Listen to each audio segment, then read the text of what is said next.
Hey, do you remember my video about the Lost Caves of Khazad-dûm? Well, if not, you should watch it. But this spawn is the improved version of the Lost Caves because it has more creatures to hunt and they're all good for profit. The spawn I'm talking about is the lower spike. To get here, you gotta travel to Khazad-dûm, then follow this path further north of the Khazad-dûm Blessings and go here. Once inside, all you gotta do is go to the last floor, which is the spawn I will show you on this video. The spikes consist of 9 floors, with the upper spike having a level limit of level 50, the middle one of level 80, and the lower spike with no level cap.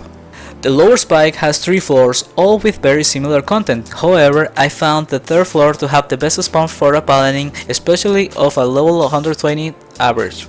In particular, I only recommend to hunt on the southwest path. If it happens to be taken, a good alternative is the east one on the same floor. Other than that, I don't recommend any other path because it will have monsters like the Lost Bashers, the Behemoths, the massive earth elementals, all of which are strong to physical damage. Either that or they will have less monsters on the first cave and will require you to go deeper, which is not a good idea due to having the risk of monsters back spawn.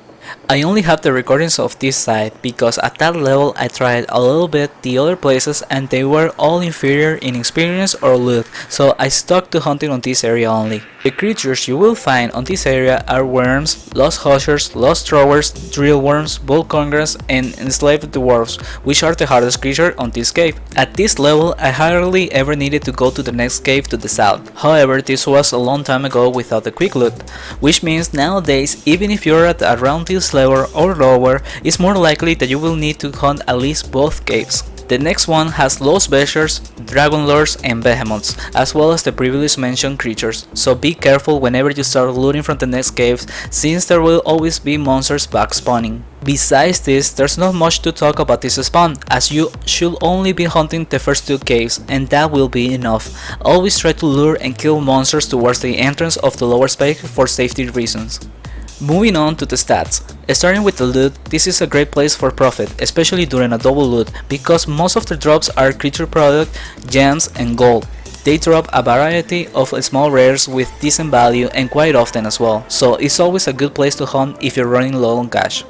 Especially because the spawn is fairly unknown and people just don't hunt here at all, other than high level mages that hunt here with AoE.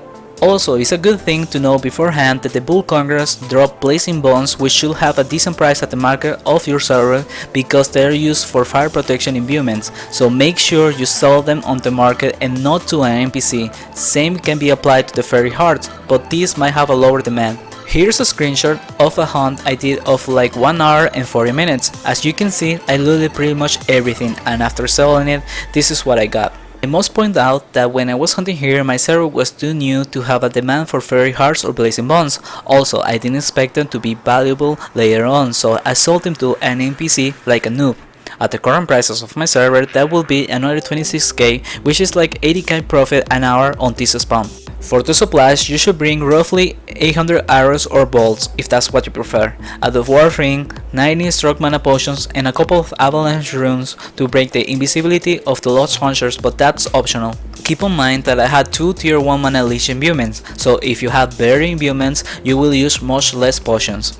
All of this will leave you with plenty of cap to loot everything, which you most definitely need on this spawn to make the most out of it. Lastly, for the experience, I was making around 330k on yellow stamina, that means almost 500k on green. Again, this is way before the introduction of quick looting, which means at the very least you could be making around 50k more on yellow or 100k on green. Probably even more. I'm just throwing numbers here, so if you do try to spawn, please come back and share how much experience you made. Thank you for watching and see you next time.